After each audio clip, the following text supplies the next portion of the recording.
Hello everyone and welcome to C&B Extra. It is C&B Extra, but it's no longer C&B Streams. Oh my goodness, I can't. The sun!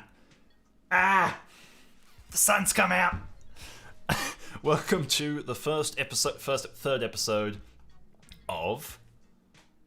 What the hell did I call it? The Extra Show. Oh my goodness, the sun! Why is it choosing. Oh my goodness. Alright, I'm here with BJ. How you doing, BJ? How you going? There is no sun where I am. It is completely overcast. It was completely overcast all morning, and then I just get blinded by it in my room. Welcome everybody. Welcome. Can you all hear me? Everything sound good? Can you hear BJ? Hello, I'm here too. I promise. Which is here too. Is that a Rugrats shirt? A Rugrats shirt with them. Yeah, this is Chucky's shirt. Yeah. So yeah, welcome Alvin. Representing the merch. Represent the merch. I'm also wearing my yellow cardigan for the first time in ages. It's finally. You're gonna get that on the stream. It's not the same if there's no yellow cardigan. So welcome everyone. We have changed stuff, changed things with the stream. We've got a whole new logo business. Very interesting, very nice. And we're also going to be having riders on the stream in a little bit. We've just got some topics and stuff to go through first, and then we'll bring him on to talk about the main business of the stream. The main business. The main business of the stream. Business. But yeah, so cool. How you doing, BJ? I am not too bad. Not too bad. I was very sore this week from all my dance and stuff. Yeah. I think there was one morning, I don't remember exactly what morning it was, but I got up and couldn't walk down the stairs because my muscles were just so sore. So I'm considering how I was on Thursday. I'm pretty good. I can actually move my body a bit now, which is nice. Well, that's good. Yeah, it's a bit of a change. But yeah, other than that, not too bad. It's always a mixed bag when I ask BJ how he's going, because it can go places. It can be like, well, this week my I was missing a few spinal columns, so I had to go and visit my dance doctor to get my spine realigned into proper ways. Or other times, oh yeah, so I've spent the week at home, yeah, hanging out with the cats, you know. Yeah, that was last week. Yeah, man, but it's I want to say that that's an exaggeration, but it's kind of not. It's kind of not. There was one time last year where I managed to pull my back muscles in a way that meant that I couldn't stand straight. My spine was tilted over to the left, so it looked like I was leaning to the left. But my computer's no, go away. Computer's just freaking out. Yeah, I was stood. I didn't notice it until I was in my bathroom and I was standing facing my mirror, and was I'm leaning to the left, but it doesn't feel like I am. And when I started to straighten up, I got this shooting pain down the back of my back. I was like, that can't be good. Jeez. Yeah, that was last year. Alvin the Chipmunks fan forever says he likes the logo. Thank you. I designed it myself. I made it myself. I spent 20 minutes in design and I made it myself. Not in design, Illustrator. In design, it's something different. Yeah, it's cool. I like it. I'm a fan. He sent it to me the other day and I was like, Since they spicy. changed the logo design though for Photoshop and that type of stuff, everything looks the same. Yeah? Because they made the colors really muddy, and then they've also because they used to have really distinct colors, but now they don't. And so I'm like, is that Photoshop or is that Premiere Pro? I can't tell. I need to put my glasses on. Is that Photoshop, man? Is that Photoshop? We've changed the name, of course, to the Extra Show, just because C&B Streams is, it's fine, but I remembered the whole purpose of C&B Extra, because it was originally a different channel, then we changed the name to C&B Extra. The original idea of C&B Extra was to live stream a show. That was the original idea, was somewhere for me to put my SpongeBob stuff and for us to live stream a show. Yeah. And we've always enjoyed doing podcasty stuff. Yeah. And we just thought it could be fun having BJ on permanently, as long as his back allows it. Provided I can sit in a chair. And we might change some stuff up soon, so it's not just my face you're seeing this whole time. We might have BJ's face as well, if I can work that out. Or if I can nail BJ down for the hours of testing that will require. Yeah, that's probably going to be the harder part. So we've changed the name just to give it a bit of a different vibe. It's going to be kind of a news type of thing, but mostly just a discussion thing. Going to have people on, different YouTubers, different people who've been in videos of mine, all that type of stuff, to talk about different things. It'll be really exciting and a lot of fun. Sounds good. Now, so one quick thing, we talked about this last week, but books, you're still going with Dune, I'm guessing? I am. I actually have read more of it now, though, which is nice. Whoa. Yeah, over the last kind of weekend, I kind of actually made some progress. I got to the end of, so it's in 3 parts. It's like 3/3. Yeah. And it's like book 1, book 2, book 3, but it's really just one book. So I've finished the second book, so only got the third one to go, which is the shortest. So I'm getting there. Wow. Didn't read it at all last week though, because I was too busy. But you never know. I might read it today. Get back to it a bit. But yeah, I'm mostly just trying to finish that off. Actually, also, I got given, and I just reach over and it's on my desk. I got given a book the other week, called "Good Morning, Good Night: Little Pep Talks to Me from Me and You," by Lin-Manuel Miranda, which is the guy who wrote Hamilton and did a bunch of other stuff. He plays the chimney sweep in Mary Poppins Returns, and he wrote other musicals like In the Heights. Anyway, basically, he went through a phase where he would tweet out on Twitter every morning and every evening like a message. So like just like an inspirational sort of encouraging quote or something, and it would usually link to the one that he did in the evening kind of thing. And it's just a book that's just a whole compilation of these quotes, and they're really cool. Okay, that's cool. One quick thing. So, Paxton Fletcher, you're saying there's stream freezing. Anyone else watching, let me know if that's for anyone else. Paxton, it's really weird because you're only appearing on one form of the chats for me. You're not appearing on the main one. So if it's not happening to other people, it might just be a connection issue for you. But if Alvin, or One Diamond Shine can let me know if it's happening for them, that'd be great. If not, it's a bit weird that you're only appearing on one chat.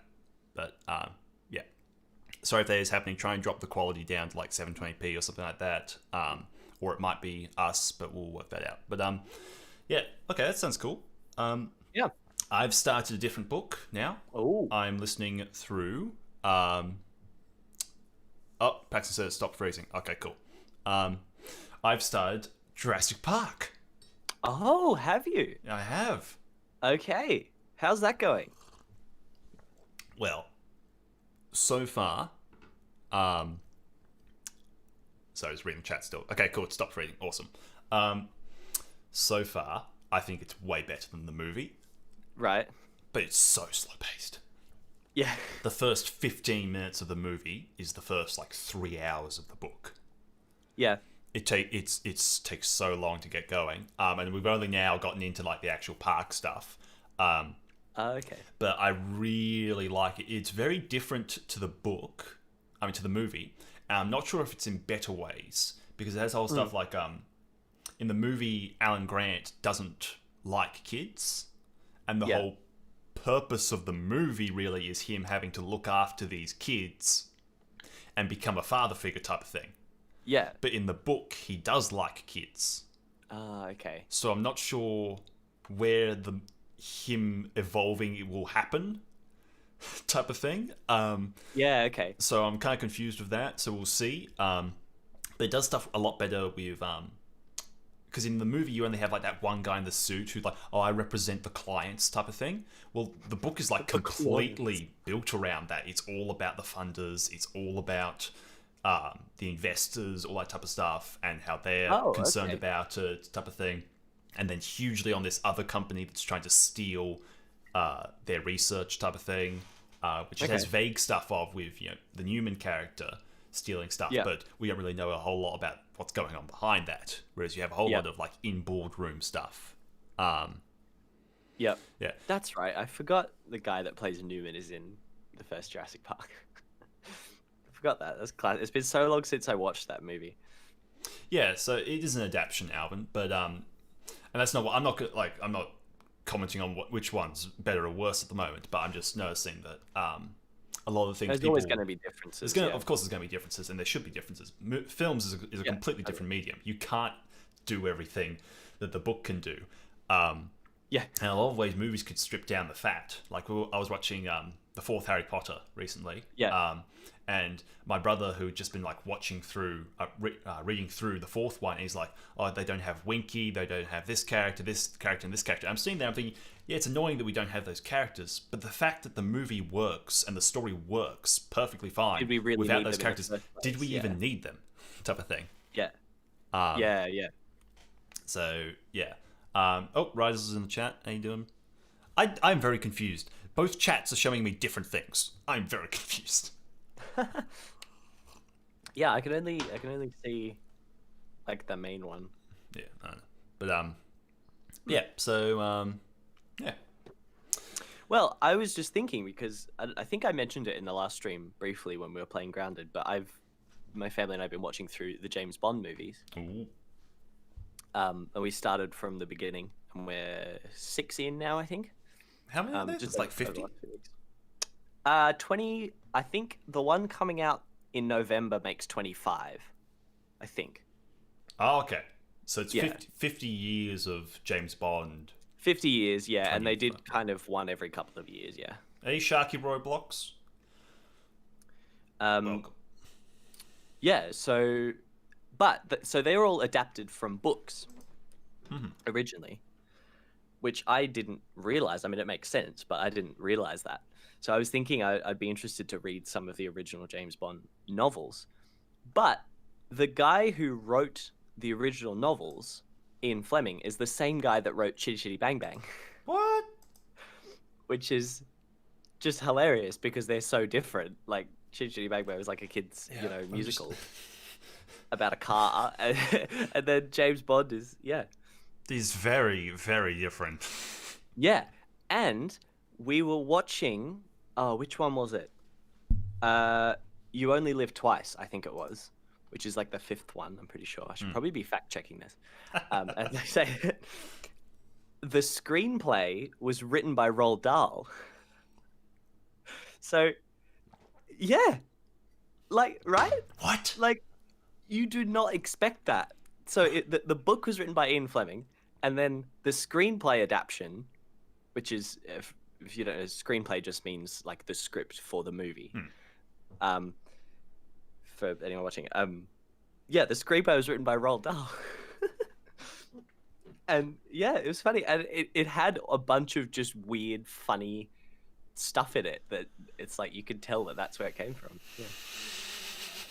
And now it's this super franchise where they have to make sure that they... Wait, we still in James Bond? Yeah. I'm not even sure anymore. When you start talking about Roald Dahl, I'm like, there's no way. I know. This has to be a parody or something like that. Right? Like, yeah. It's but like... no, it's the 5th one. But now it's this series of all these rules about like how to portray stuff. Yeah. Yep. Yeah. From now, the man behind Charlie and the Chocolate Factory. Yeah. So anyway, there's a piece of interesting trivia for you. Yeah. All right, cool. Well, we might take a quick 5-minute break. We'll get Riders on, and we'll move on to some of the other topics. Sounds good. Sounds good. All right, we'll see you guys in 5 quick, wonderful minutes. 5 whole minutes. I'm going to wait till... Yeah, all right. Cool. All right, see you guys in a minute.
Oh my goodness. Hello, everyone. Welcome back.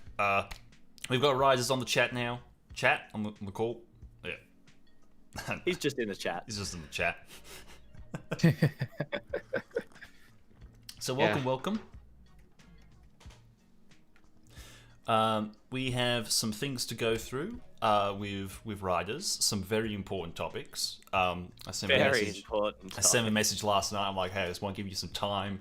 You know, work out your thoughts on all this type of stuff. I'm going to give you the questions so you can have a think, so we're not coming at you too hard and fast with these things. Wait, let me look at it really quickly again.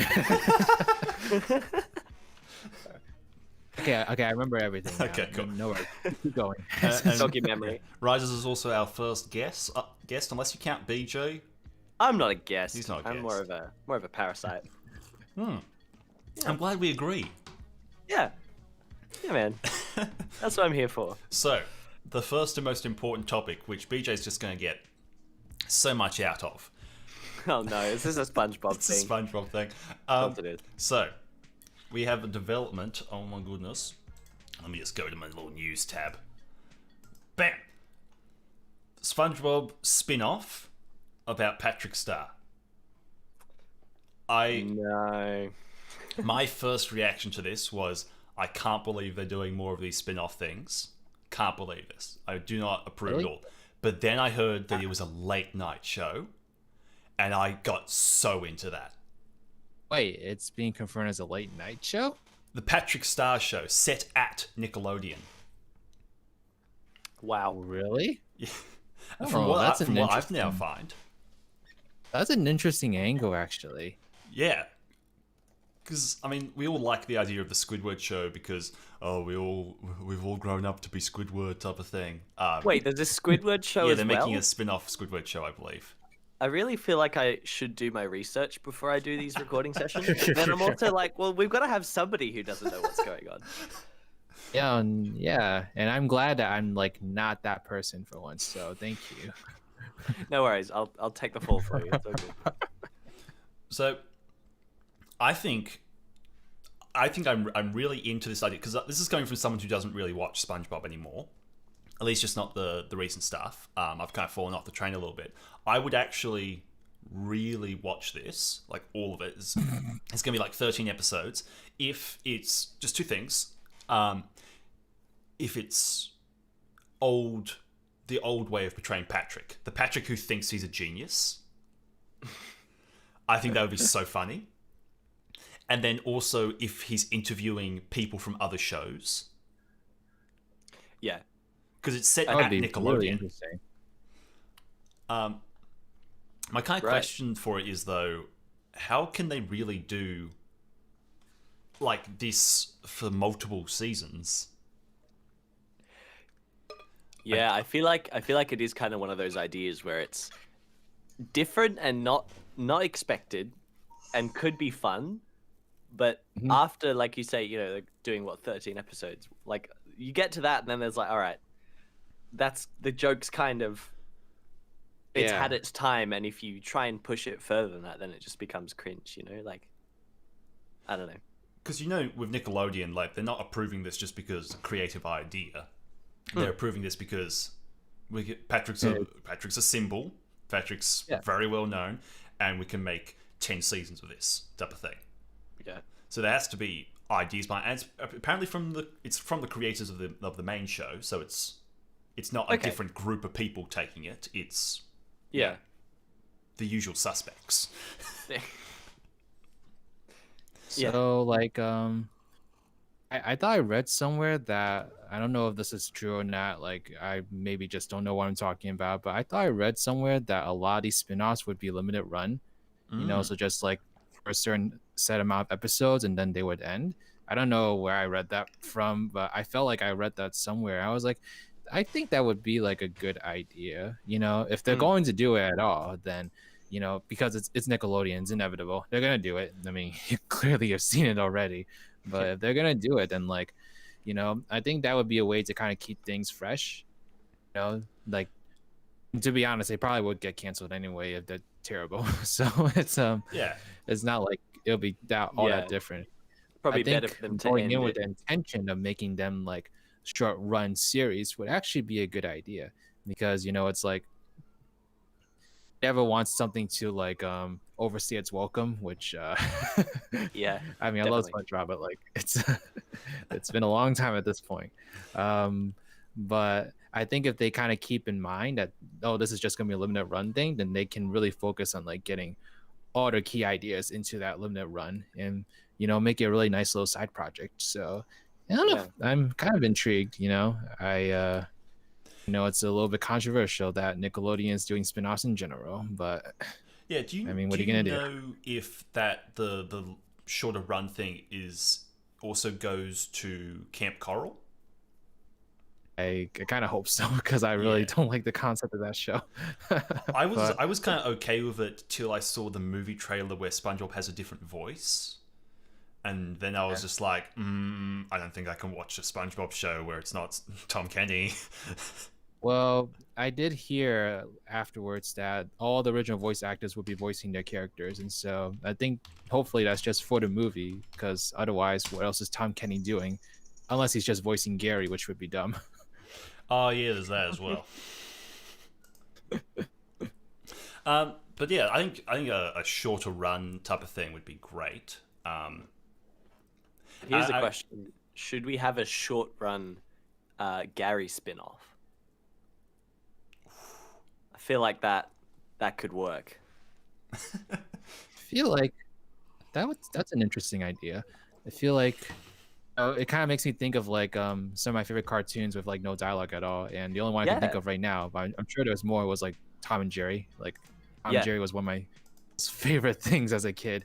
Yeah, and like the creative stuff that they do with shows like Tom and Jerry, like it's pretty crazy. Like you watch them back now and you're like, it's still impressive the number of gags they were able to come up with without dialogue.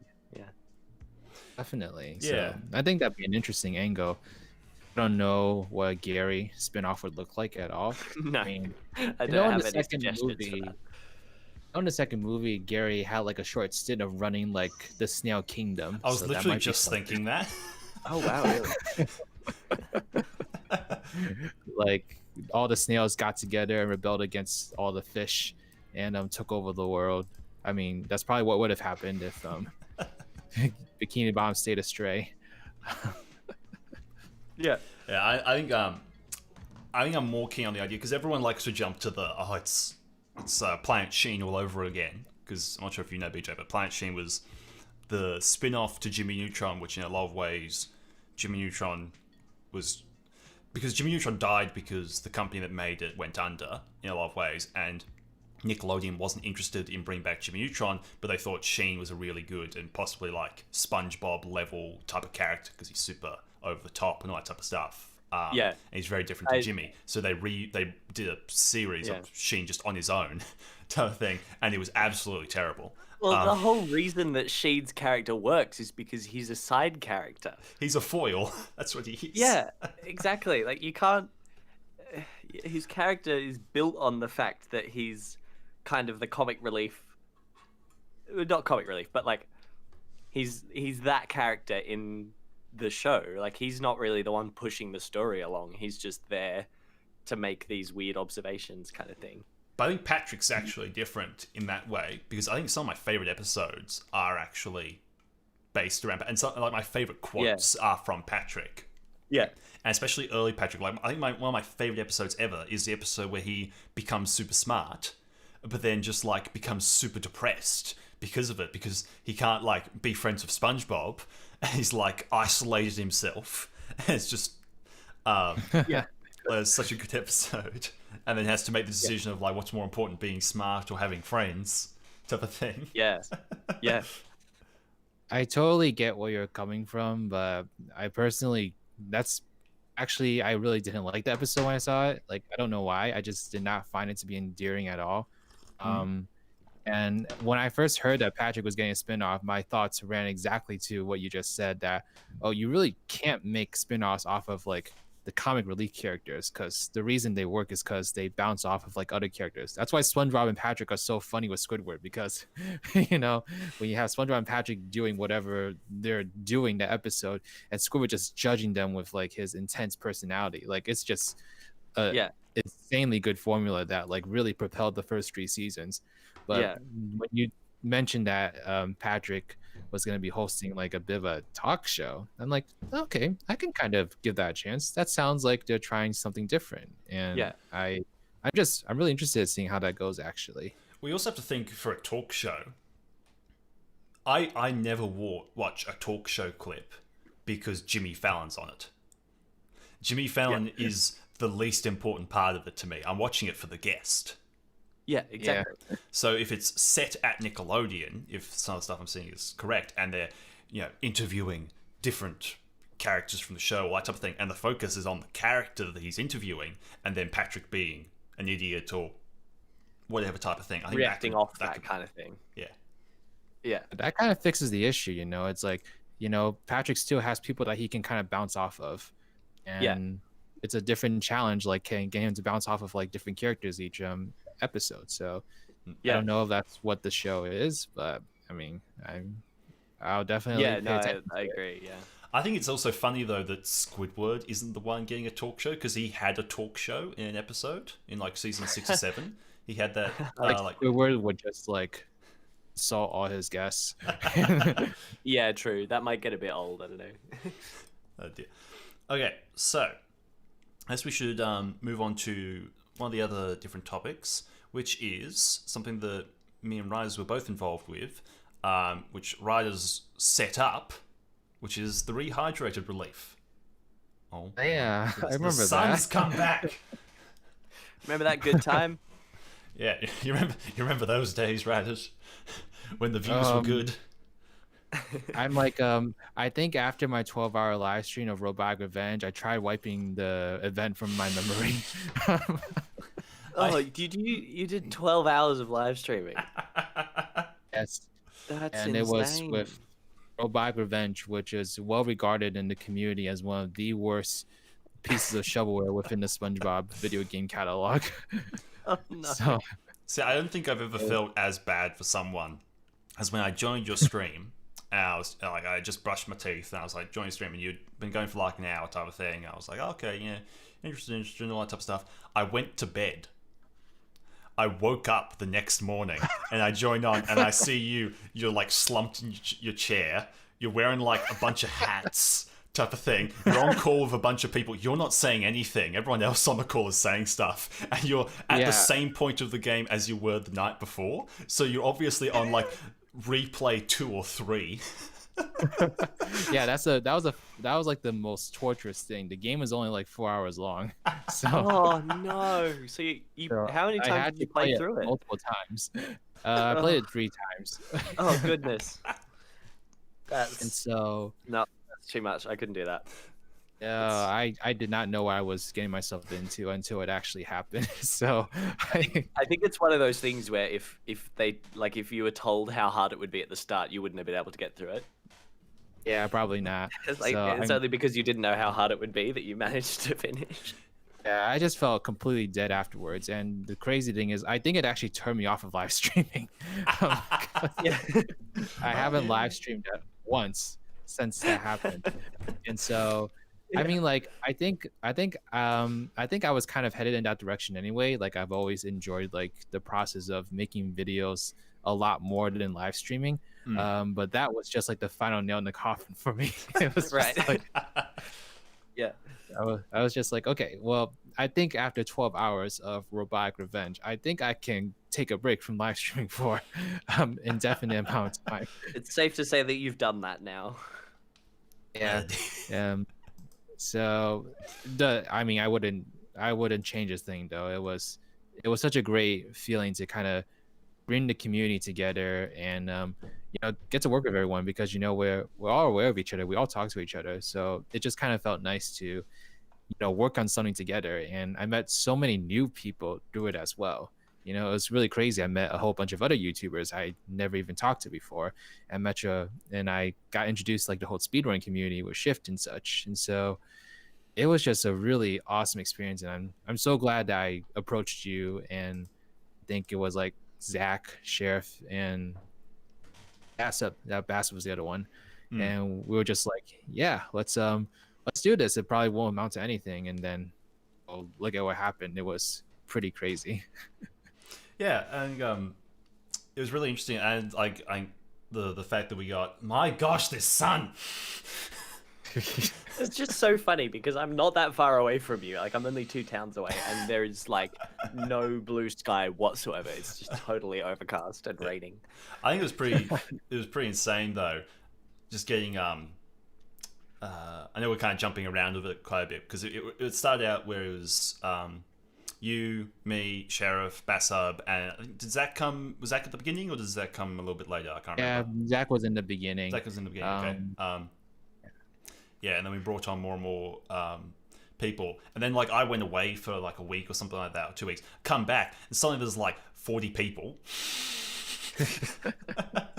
and all this type of stuff. Yeah. And then like a week after that, when I'm working on my video, because like then we got to like a few days before, and then THQ Nordic and Purple Lamp are like reaching out, and Purple Lamp donated money, didn't they, to get you up to the 12-hour live stream. I'll never forget that.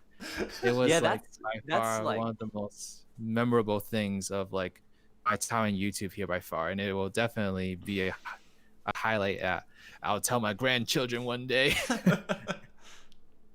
That's like a huge milestone achievement that you're able to get THQ and Purple Lamp to actually like sponsor you, I guess, in a way. That's really cool.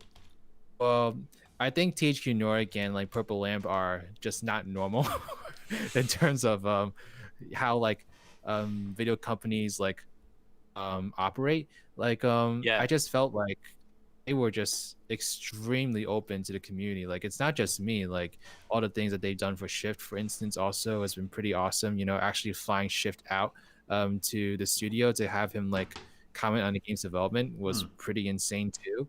And then they're always responding to people on social media and such. The THQ Nordic Twitter is like one of my favorite Twitter accounts ever. It's just it's so funny like how they respond to people.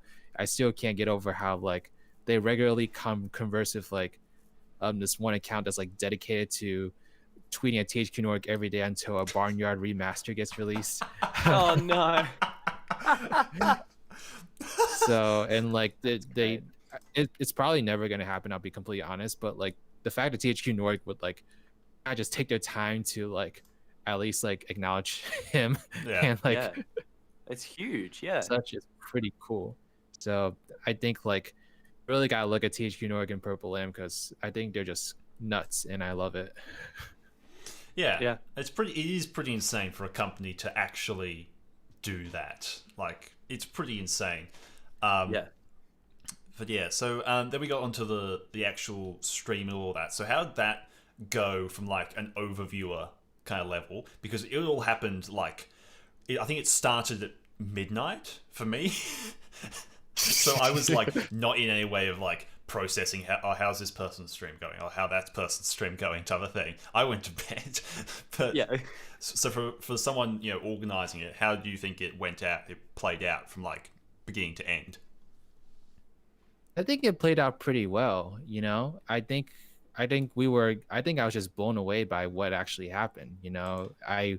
I had no expectations like going into it. I just was like, I had a whim. I was like acting on a whim, and I reached out to you guys first because I knew you all pretty close, pretty well, and I wanted to just like, if this was going to be successful, I wanted like a solid group that I could trust, kind of like be at the backbone of it, just so it's like I wanted to make sure that people that I had on board at first were actually dedicated and wouldn't like pull out near the end.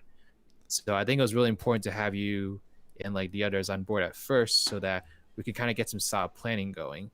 And then I wasn't even thinking that we were going to announce it so early. I thought we were just going to like announce it and just do it, but we were kind of having trouble like finding like a ton of people to do it.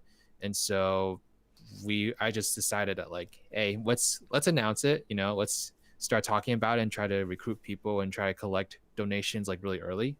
And I think that was like the best decision ever, because it really allowed people to kind of know that this was happening, and word of mouth really spread. And then like we got Fred on board, for instance. I cannot believe we got Fred.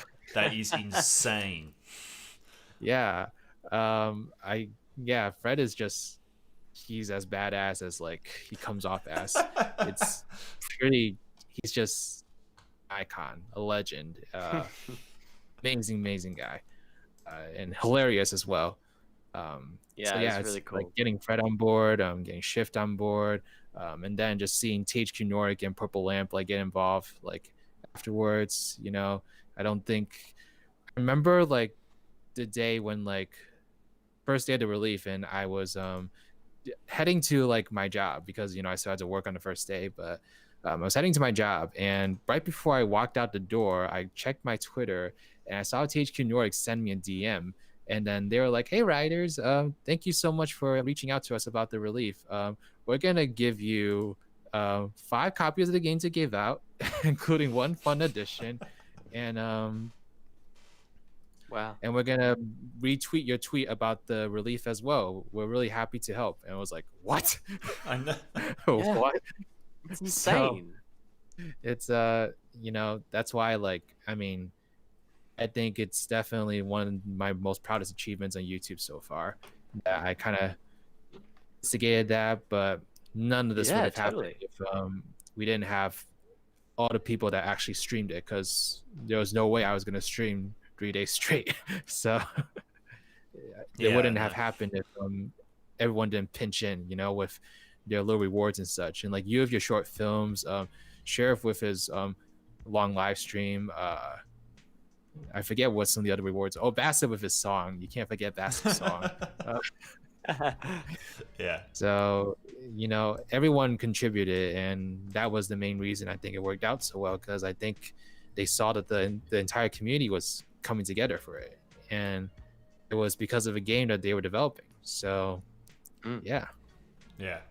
It's huge, yeah. It was pretty insane. I wasn't involved in the second week of it because my first video completely killed me.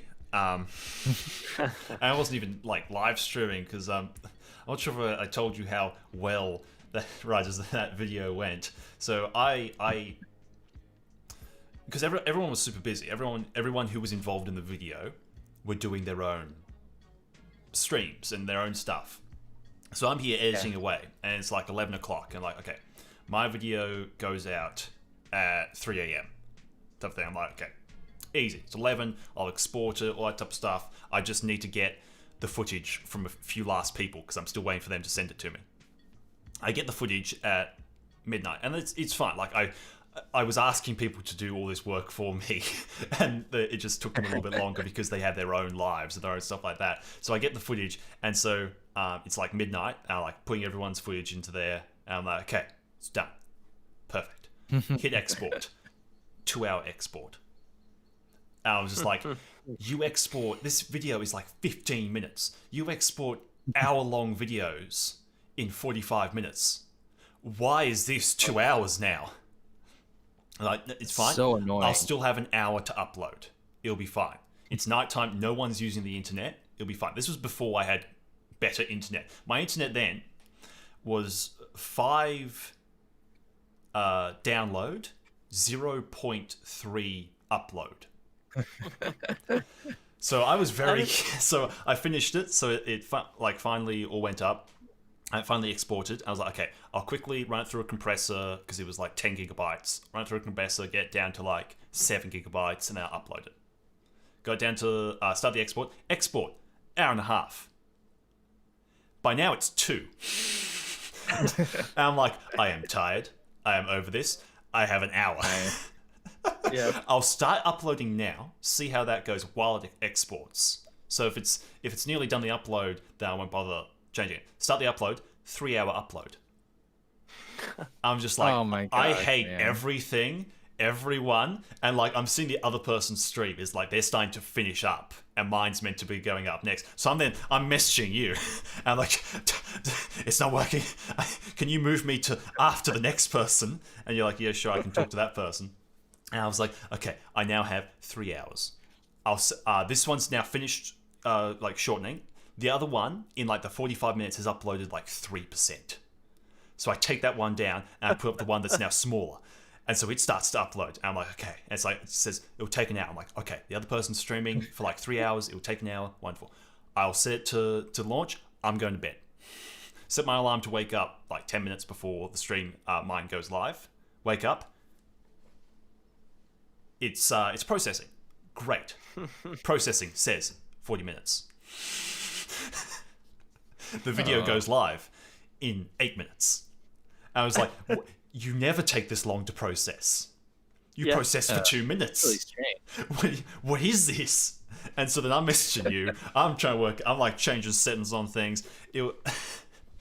So then I finally get it's all done. People enjoy it. They move on to the next stream. I go to bed.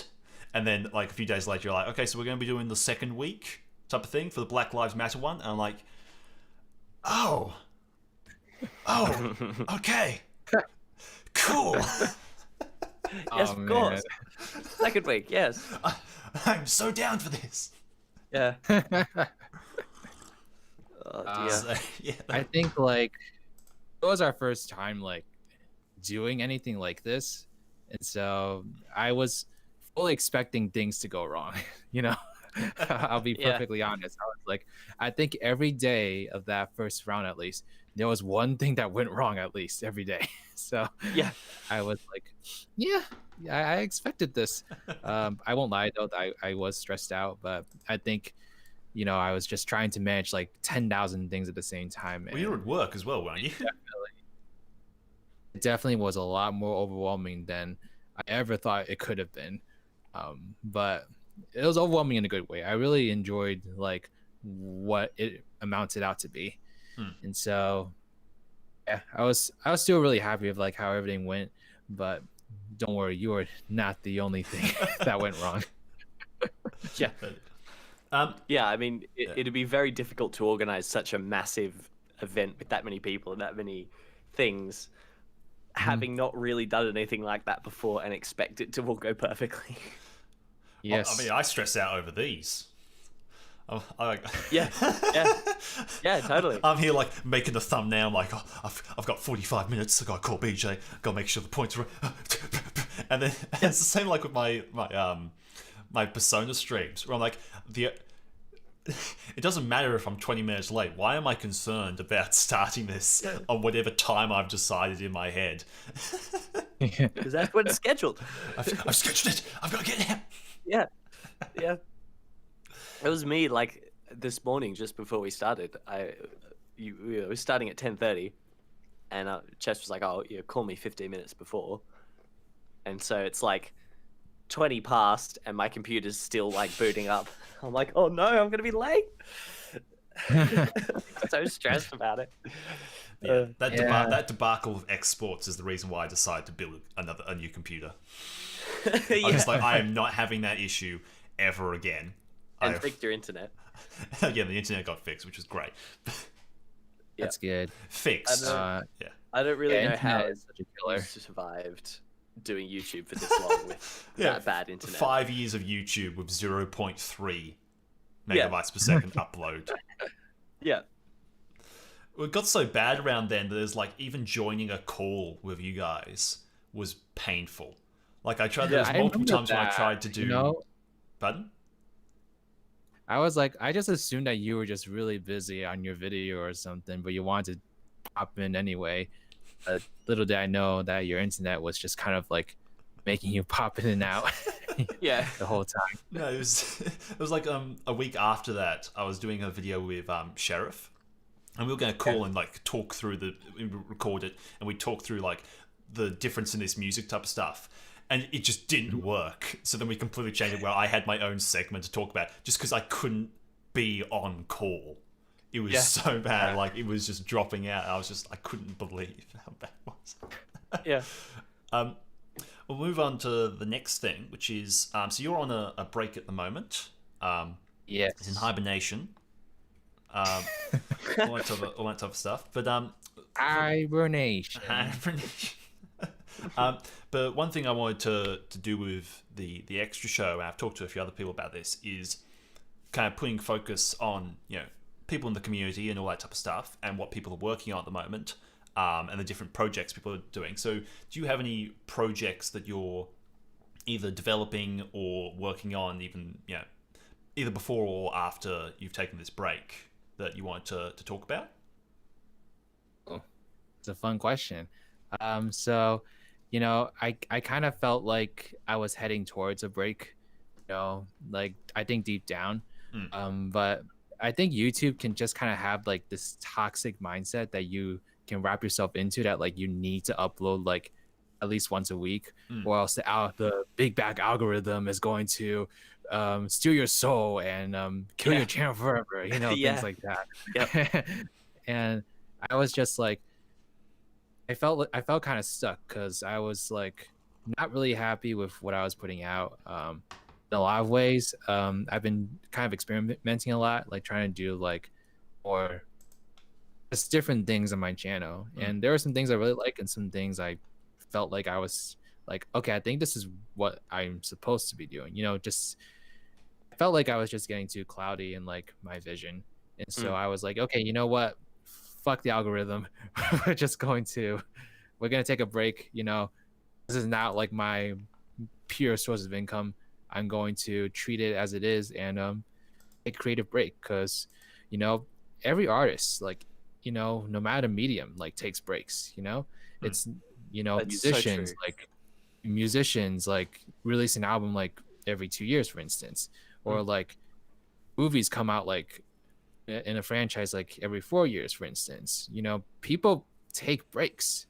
So I don't think YouTube should be any different. You should have the opportunity to kind of like settle down and charge your creative energy.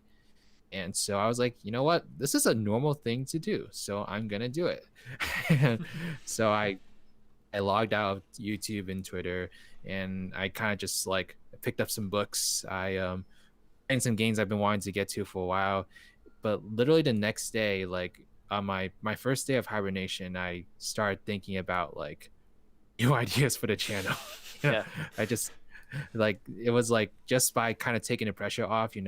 I think when you kind of get yourself off of like those funky like mindsets and such, your creative mind can really flourish. And I think it's been flourishing the whole week. I've been very strict. I've done absolutely nothing with it. I might have like jot down an idea here and there, and just to like make sure I don't forget it, but I've not done anything. I'm been very strict about like taking it easy. It's kind of good that I decided to, actually, though, because for some reason this was the week that I heard back from a bunch of jobs and scheduled interviews, and so it was I probably would have had to take some time off anyway. Right. But I'm kind of like, I don't want to give anything away just yet, but I'm kind of going to like content creation from now on just being like, does this video feel like my personality? Like, does it exude like what it is, who it is I am, and like, does it kind of represent what I want to put out there in the world? Because I think like I got into this weird zone where I was watching so many videos and trying to like take bits and pieces of like all my favorite content creators and just kind of like trying to, I guess, craft like the ultimate YouTuber, or something. And then I'm like, you know what? The only reason those people are so successful is because they're really true to themselves. And so that's my mindset. I'm just going to focus on making content that is really true to who I am, and hopefully people like it. If they don't like it, then well, hopefully I'll be getting a job soon anyway. So All right. Yeah. at least I won't have to rely on it for income. It's where definitely I'm something. Because it's also, that was one of the other things I was going to ask you is, kind of YouTube post the new SpongeBob game is very different. Just even from like at least for me, view wise, I will say my channel is doing 90% worse, and that's like being very positive. Like monthly subscribers is about an eighth of what it was. Monthly views is like, we have a channel that we have, C&B Corp, which we haven't uploaded in probably a year or so. Firstly, just for like, because we've been busy, but also then coronavirus stuff, we can't really get together with people to film stuff. Like, that channel has better analytics than this channel currently in a lot of ways. As like post that game, like everything kind of has changed a lot. And so there's this different type of thing where you're seeing all these creators you like, and you're just like, oh, I bet they're doing better because of this type of thing. Maybe I should try and do that with that and this type of thing. And you get into this really bad mindset with it all. And that's why I'm really glad that I'm doing more streaming stuff now, because it's more just in the moment stuff. It's not, because like there's other times where I've sat down, like I've made a list of all these different reviews, and it's based on like analytic stuff, and it's also based on like creative stuff. Like, I really want to talk about the new Final Fantasy game because I really liked the past one, didn't like this one, and I want to talk about the differences between them type of thing. But then there's this stage just like, I'm not sure if I actually want to do that. Yeah. Or actually feel any creative desire to do it. I think I do. I'm not sure if I do. Type of thing. And you suddenly get in this like second guessing type of thing. And there's other times like last night where I'm like, I'm fine with just playing Persona once a week, doing this, and then just doing some other fun stuff with people in the community type of stuff. I don't like, it's just weird when a massive part of your YouTube quote unquote career, your YouTube hobby, when a massive part of it changes, a game is no longer interesting for people that you've been talking about for literally since 2016. No, people aren't interested anymore, type of thing. Suddenly you start second guessing what it is you should be doing, what will get those people back. But for me, as I've kind of just worked out, I was like, I don't think I really want those people back. Like, if those people, like, if they don't want to stick around to watch my stuff, I shouldn't make more stuff to try and bring them back. If they're not gonna, if they don't enjoy the stuff I make for the stuff I make, if they enjoy it because I'm talking about a game they're interested in, I don't feel this, I shouldn't feel this need to get them back. Like, the fact that I'm not getting as many subscribers before, in a way, I kind of almost feel better about that, because now I know that the subscribers I'm getting are here because of the creative choices that I make and the stuff that I put out, not because I'm talking about a game they're into at the moment. Well, because it means that those people aren't, like, it's not you that is drawing them, it's just the game. And so well, that's why I stopped doing news videos. They're going to go wherever that is.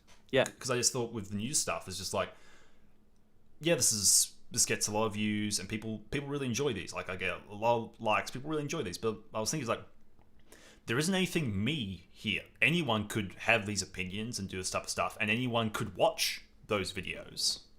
Yeah. Mm-hmm. So it's just like, unless I can do a lot with it and really turn it into mine and have skits in it, which then people don't want skits in a news video. They want the news, they want the information, and they want it in which then 3 minutes. Like, well, if you want to do skits, then why are you doing news videos? You know, like, it's interesting. It's surprising. like you say, like what writers were saying before, you know, you say, oh, you just need to be yourself and be, you know, true to what your creativity is. And it sounds so simple when you say it like that, but it's surprisingly difficult to find out what that is. And especially when you're being pushed by whatever pressure, you know, but if it's, whether it's the YouTube, you know, so-called system or algorithm that's pushing you to create every day, or whether it's, you know, your own desire to have content coming out or whatever. Like, I think that a lot of the time kind of unclears that, which is where, like, what you were saying, Chester, about the second guessing thing comes in, because, you know, you're saying you've got all that stuff going on, and it just makes it harder to then go, okay, well, what actually is me? Because there's so many other pressures. And Exactly.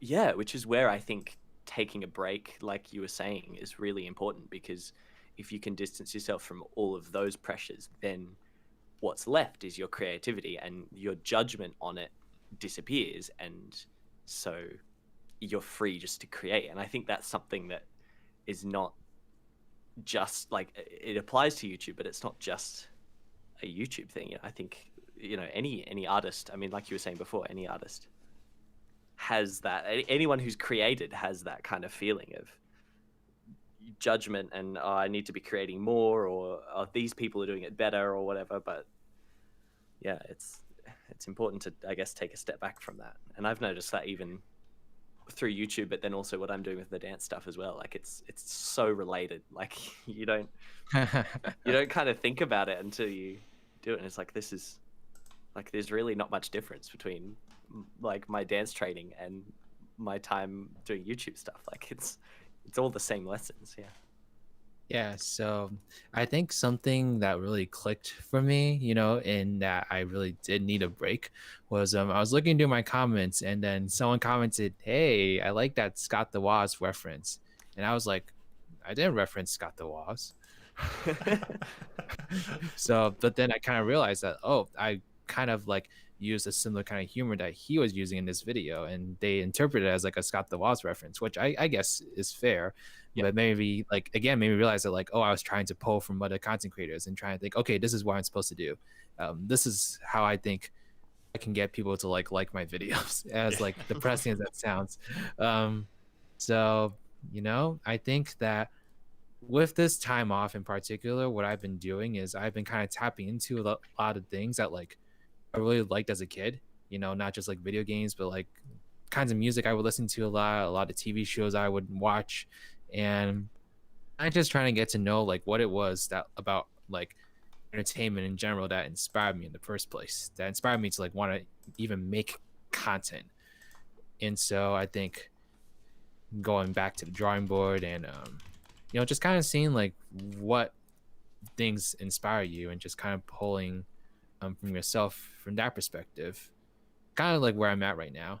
And I got some ideas I'm really excited about. I don't know if people will like them, but I'm really excited for it. So we'll just kind of see how things go when it all comes together. Yeah, totally. It's so true. Like, inspiration for creative projects comes from everywhere in life. You know, it comes from music or books or, you know, anything like that. Is like, if you're searching for ideas in how can I make this good and popular and what is everybody else doing, then that's not where all those ideas are found. They're found in exactly like, what were the things that inspired you as a kid, you know, and why did they inspire you? And yeah, and then ideas come from that. And also just kind of like your own life experiences in general, you know, just totally. Like what, like, you know, sticking to video games, like what did I pull from this game in particular? And like Battlefield Bikini Bottom was a really big one, you know. I think like a video that I made recently that I really liked was my review of the original game, because I kind of got to talk a little bit about like how it was I first stumbled upon it and how it kind of like impacted the way I saw video games as a kid. it kind of just got me on the train of like, oh wow, this is amazing. That means like all licensed games must be good. And so I spent like years just like buying nothing but licensed games. Like I would not be interested in things like Mario, Legend of Zelda, Crash. I wouldn't be interested in anything that was like, I guess, quote unquote, like an actual. What is this rubbish? This Zelda business? Where's SpongeBob? Yeah, it's all about SpongeBob. It's all Who about, is this Nintendo? I don't know him. Come like, on, Shigeru, where's your SpongeBob game? If anyone's like interested in reading something that's extremely cringy, I used to write reviews on GameSpot, and nice. I have a review on there of Super Mario Sunshine, and I won't give anything away, but I scored the game a 3 out of 10. So roasted. I made this when I was in like 6th grade. I wasn't even like a teenager yet. So I wonder if I was supposed to even be on GameSpot now that I think about it. Probably not. Flix Champ says oof. So that just proved like how Alpha Keybound like warped my mind. It made me like think like, oh, this is where gaming's at. Licensed games are amazing, and there are definitely some really good licensed games, but I eventually learned that like that was not always the case. Not necessarily true. Yeah. This is a bit off track, but I started thinking about this. Once you, I'm just gonna try. Hopefully, I can open it without immediately starting playing, because I will get a copyright strike otherwise. Yeah, there we go. Nice. I've been listening to this song a bunch. I'll chuck it in the group chat that we're in, but I think you should check it out. It's called SpongeBob, but he mentions SpongeBob like once. It's a song about this guy and all like the shows he watched as a kid and how they've affected him now, and how they make him think now, type of thing. It's really good. Yeah, I've been listening to that a bunch. It's kind of just like a dive into the way these songs affected him emotionally. Let me just hold on. Let me just check. Yeah, okay, yeah, it is the right. I just checked really quick just to make sure it's actually the right song. Yeah. But yeah, so I've been listening to that like a bunch. I've sent it to a few people who I know watch like Nickelodeon stuff. I was like, oh, how many of the references can you get? Yeah. I bet I'll listen to it through. It was like, it was a really nice piece of original poetry writing. I have no idea what any of this is about, but man, some really creative ideas that I definitely have never heard before. Yeah, he's got a real good vibe. Speaking of, I think like it sold me on the name. I think the name is good enough for me. That's all you really need. Yeah, he got me at SpongeBob. What are you saying, BJ? Well, you got me at SpongeBob. I was going to mention this at the beginning, and I totally forgot.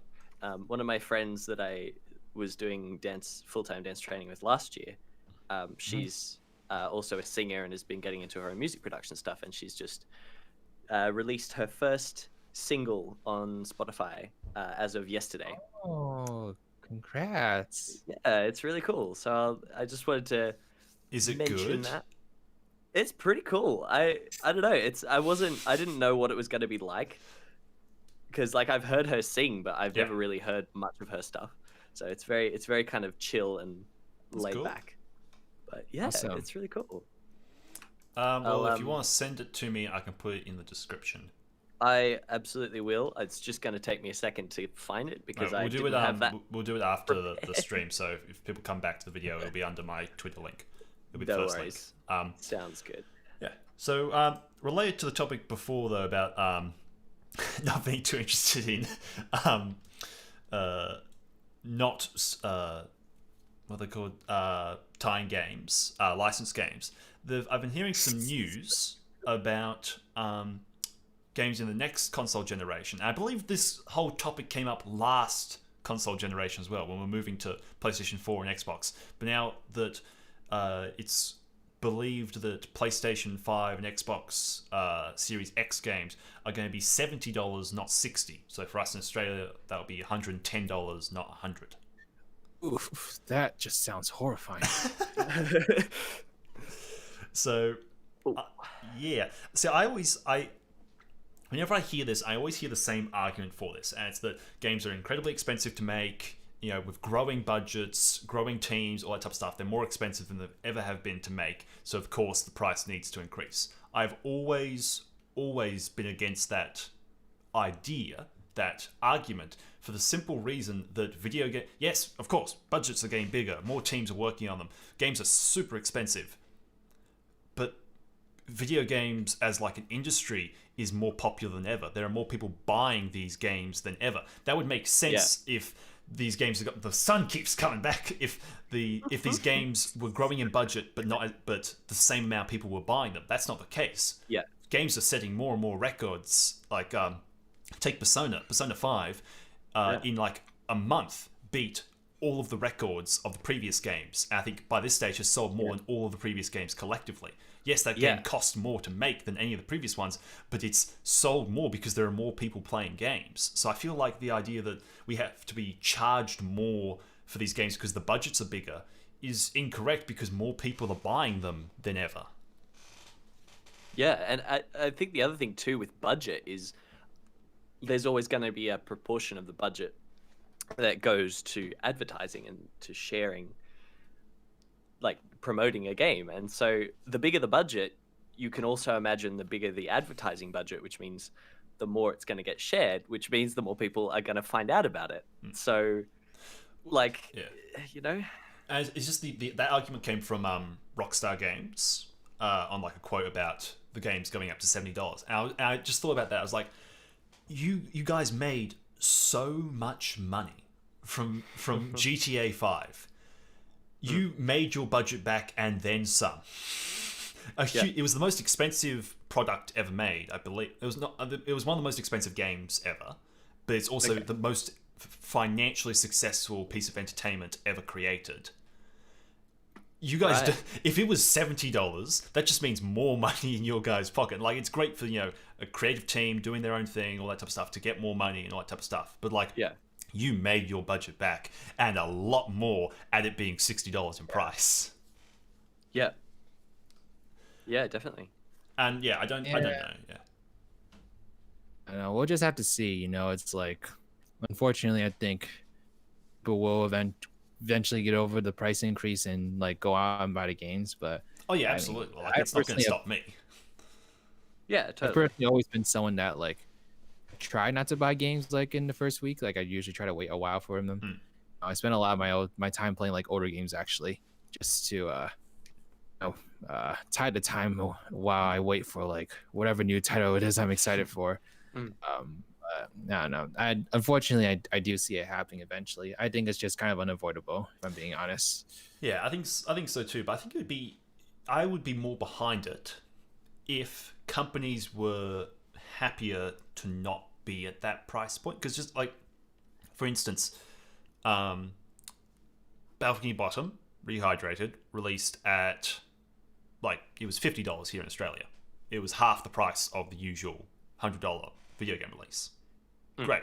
It was good at that price for what it was, type of thing. I feel like the thing is there isn't enough diversity in video game pricing. Everything's either like $10 if it's an indie game type of thing, in that $50 range, or it's $100. And there's a lot of stuff that should be in the $50 to $10 range that's in the $100 range. I'm saying in Australia, so it's in the full price range type of thing. Yeah.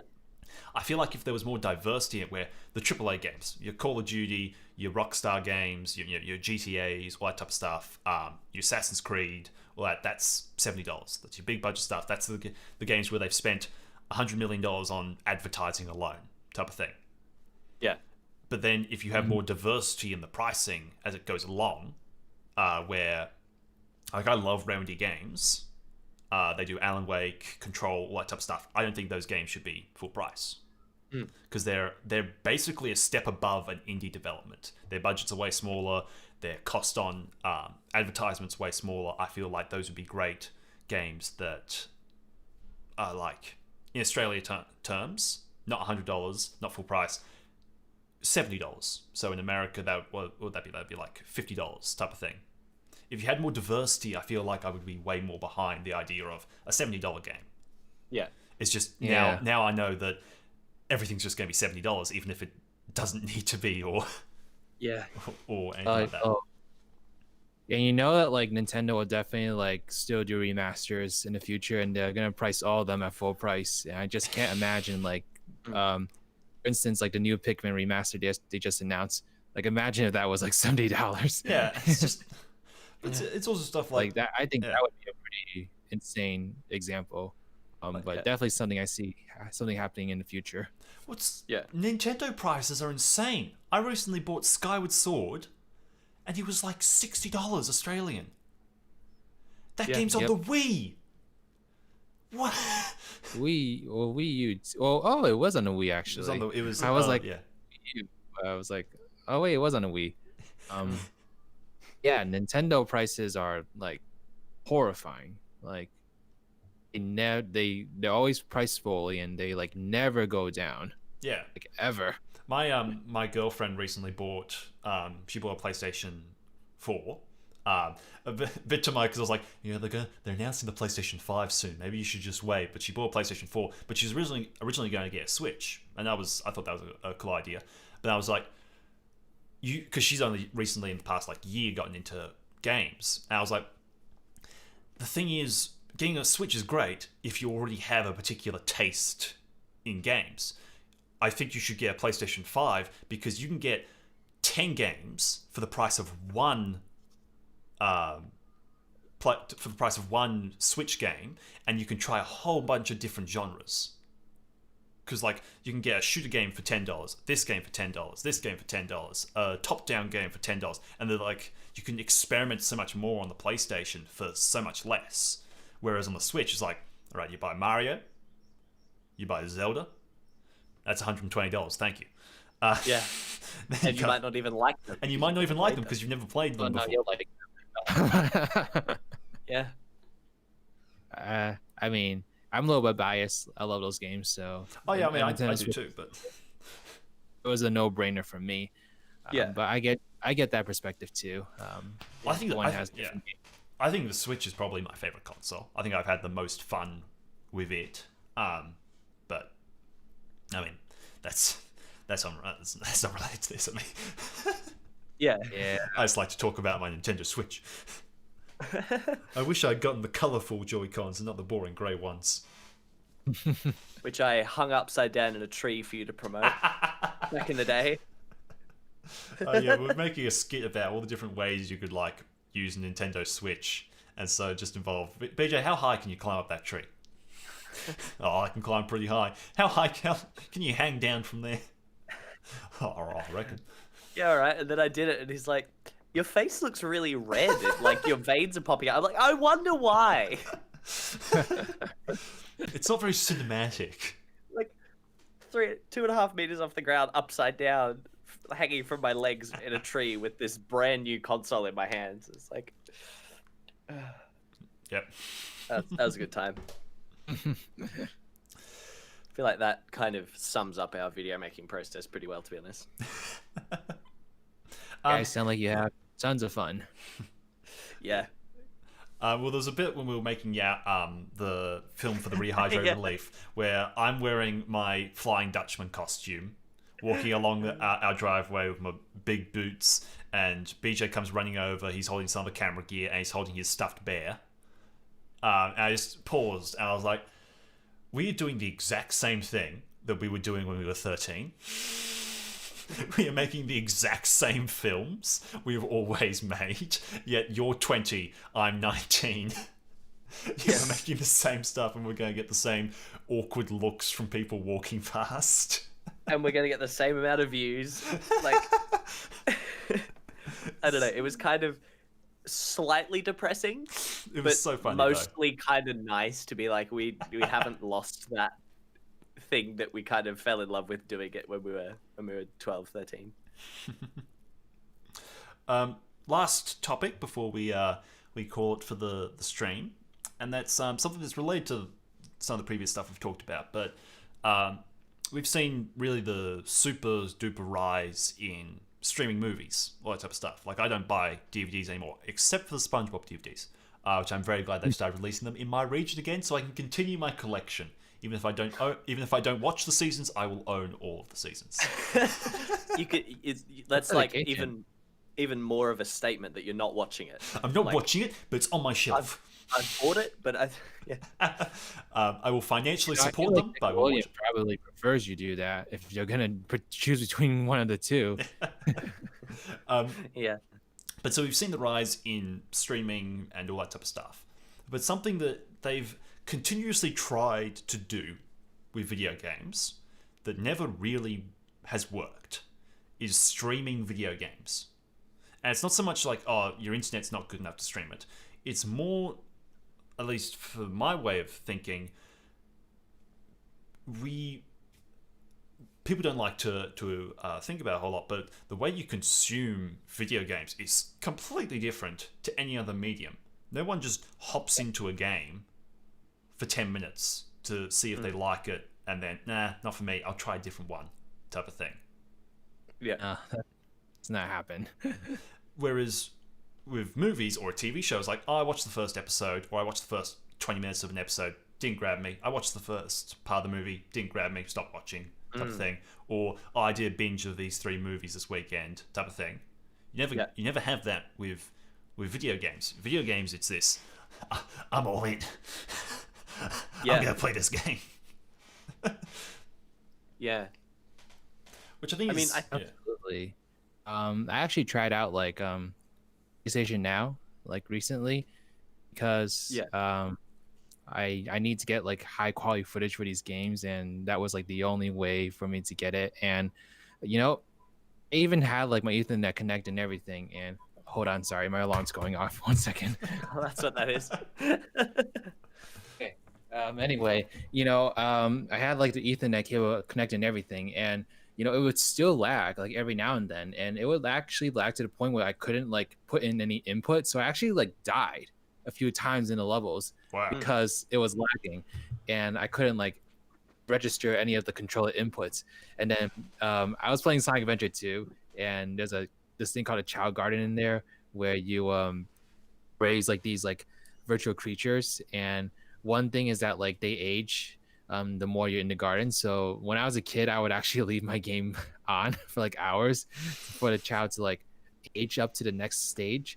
And so I tried doing that with this game, and then like PlayStation like closed out the game after like 10 minutes because it was like they said like, we closed out your game due to inactivity because we want to make sure we have enough space for like other players playing on the service. And like, this is another reason why this is a terrible idea. You know, it's like this is not how games are consumed. So yeah, definitely. Well, why do you think that is that we don't consume? It's in reality they're just other forms of entertainment, but we don't consume them like we do movies. And maybe it's because movies are very passive experiences, whereas games there's a level of input, so you have to be all in to really like. No one's going to play 5 hours or 10 hours of a game they kind of like if they have the For me, it's more of just an overwhelming amount of choice. Like I got the Xbox subscription thing for a while where you can download a bunch of games, and I downloaded Lego Worlds, Subnautica, like 5 other games type of thing. I didn't play any of them because I hadn't just downloaded one. Yeah. I was so overwhelmed by the amount I downloaded because they all looked really cool. But I didn't play any of them because I was just like, I was way too overwhelmed with stuff.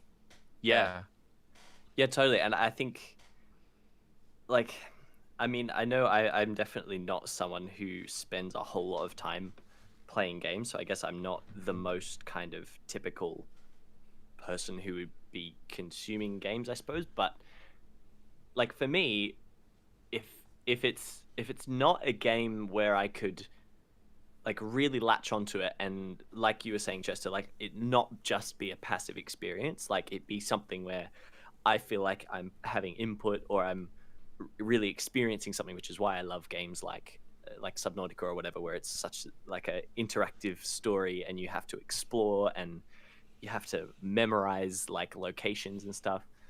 Like for me, if it's not an experience where I'm gonna really be involved with it over a long period of time, then I'm probably not going to be interested in the game anyway.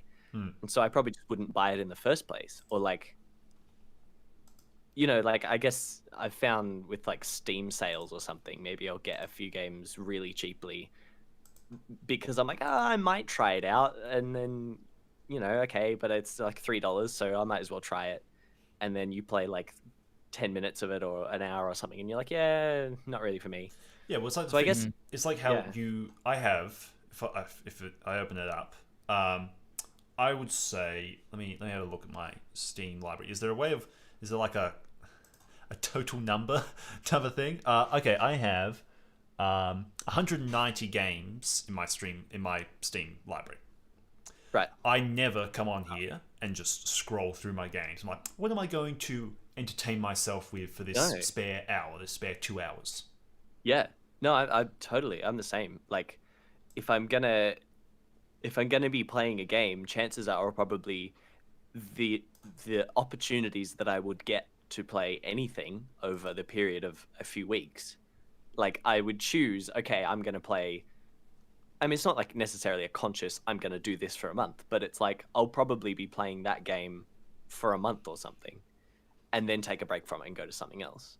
And I feel like, yeah, like I don't know, it's very different to how you consume movies or whatever. Like it's very, for me anyway, the games that really like have meant the most to me and that I've enjoyed the most are things like Minecraft or Kerbal Space Program, for example. Like I think I've been playing Kerbal Space Program for like 5 years now, and like it's like I've spent hours and like not even playing the game, like researching the physics behind it to understand like how rockets work and how to design rockets and how orbital mechanics work. And like it's such a part of like who I am in a way, because I've spent so much time living with it. And it's such a, like I've got notebooks full of rocket designs from when I've been away, because it's like, oh, you know, when I come back from Sydney, I'll try out this design that I came up with, kind of thing.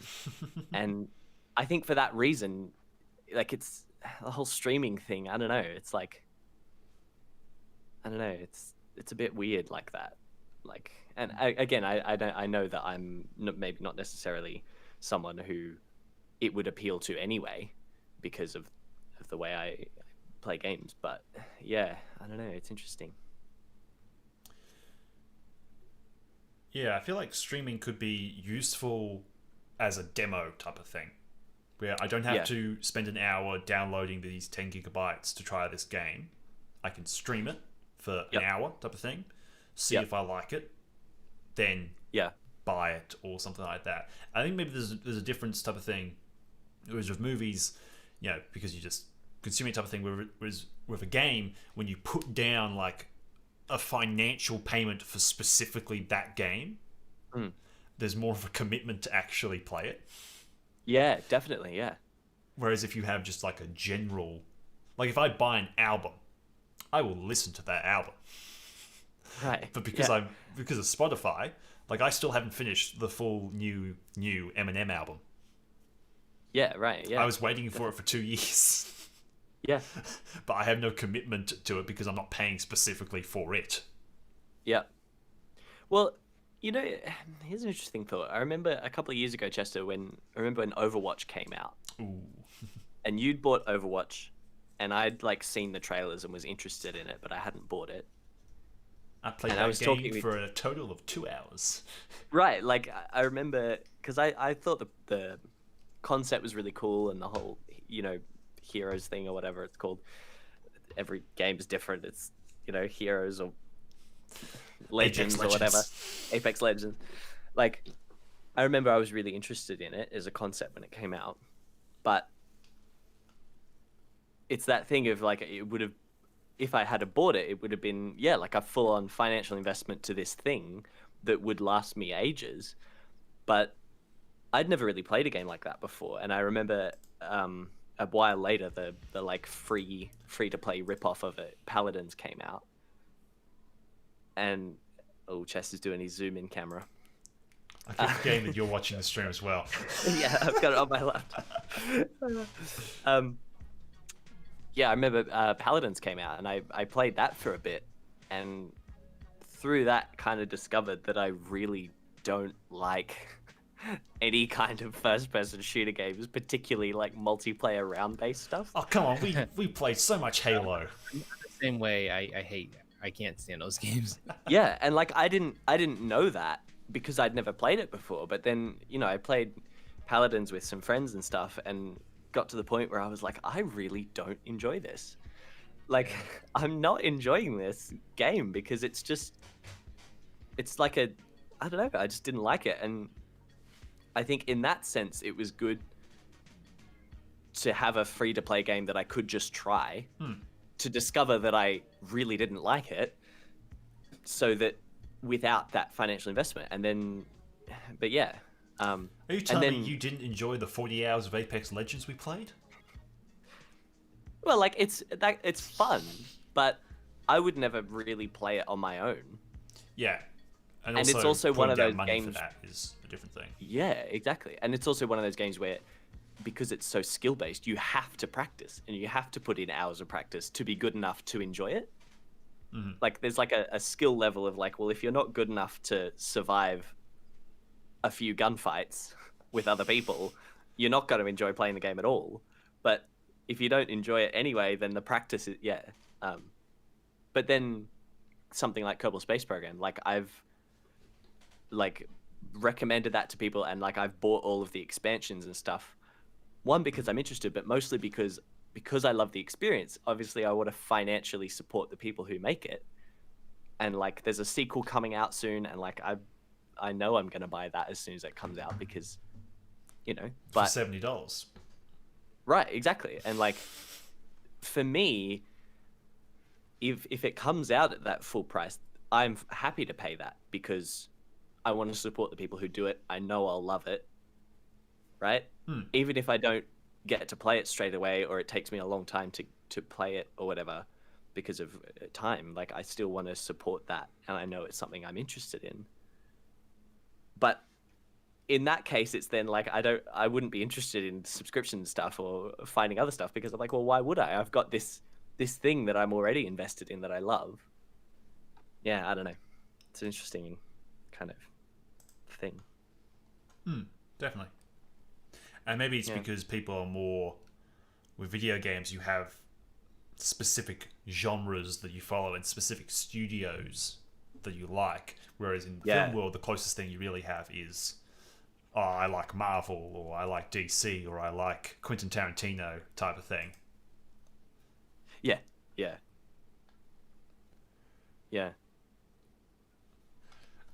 Cool. Well, that's about everything I had planned out for this. Nice.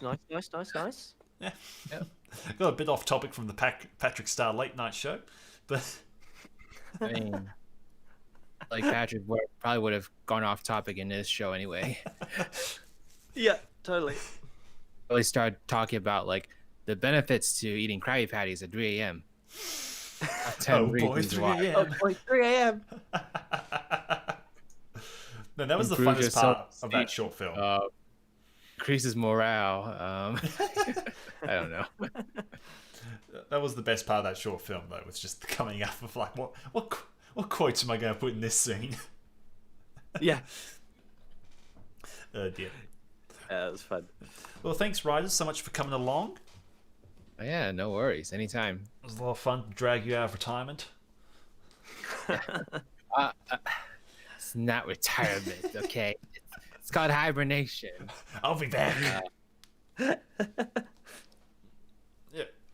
Well, and so it's like a do not disturb 2-minute clip outside my room and everything for my parents. And like, yes, do not disturb. Hibernation. Yep. That means you, SpongeBob. Creative hibernation session. Oh, dear. Awesome. Thanks everyone so much for coming along.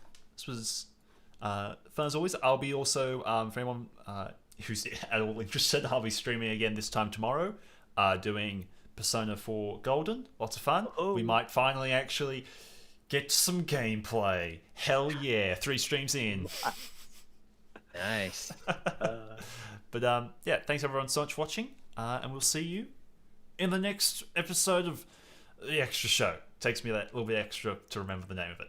Right. That little bit extra. That little. Oh, got him. My mouse is not working at all today. I don't understand. It's jumping all over the place. I'm just trying to get to stream end. Come on. Come on.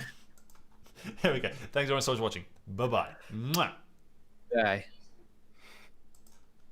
All right.